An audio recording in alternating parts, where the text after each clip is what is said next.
डिलेव्हरीनंतर मी first time pizza खाते आहे, ते पण एवढ्या रात्री. मला खूप जास्त क्रेविंग झाली होती, तर मी हिमांशूला बोलले, "चल आपण खाऊया का पिझ्झा?"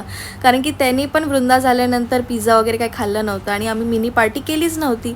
तर म्हटलं चला आपली एक पार्टी पण होऊन जाईल. आणि इकडे वृंदाला मी शांतपैकी झोपवलं होतं. तिला स्पॉन्ज बाथ आणि चांगला मसाज करून ती मस्तपैकी झोपली होती. आणि सकाळी उठायला खूप जास्त लेट झाला होता मला, कारण की लेट झोपली होती. डीमार्टचं इथे सामानही आलं होतं, चांगले कप्स आले होते, एप्रेन आलं होतं, ते पण चांगल्या क्वालिटीचं. तर सामान वगैरे राहिलं बाजूला. मी आधी स्वयंपाकाला लागली, कारण की त्यानंतर खूप जास्त गरम होतं. मस्त छोलेची भाजी आणि चपाती आणि भात हा मेन्यू होता.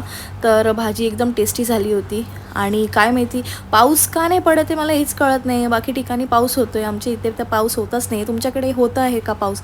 मला कमेंट सेक्शनमध्ये सांगा. तर इथे हिमांशू मला हेल्प करत होता डीमार्टचं सगळं सामान ठेवण्यासाठी. त्याची मला खूप जास्त हेल्प होते.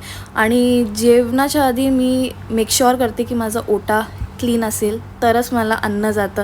हे माझा स्ट्रिक्ट रूल आहे. आणि हिमांशूने मला इकडे ताक दिलं, कारण की मी खूप जास्त एक्झॉस्टेड झालेली, खूप जास्त थकली होती. तर तुमचा कसा दिवस गेला मला कमेंटमध्ये सांगा. भेटूया नेक्स्ट व्हिडिओमध्ये. बाय.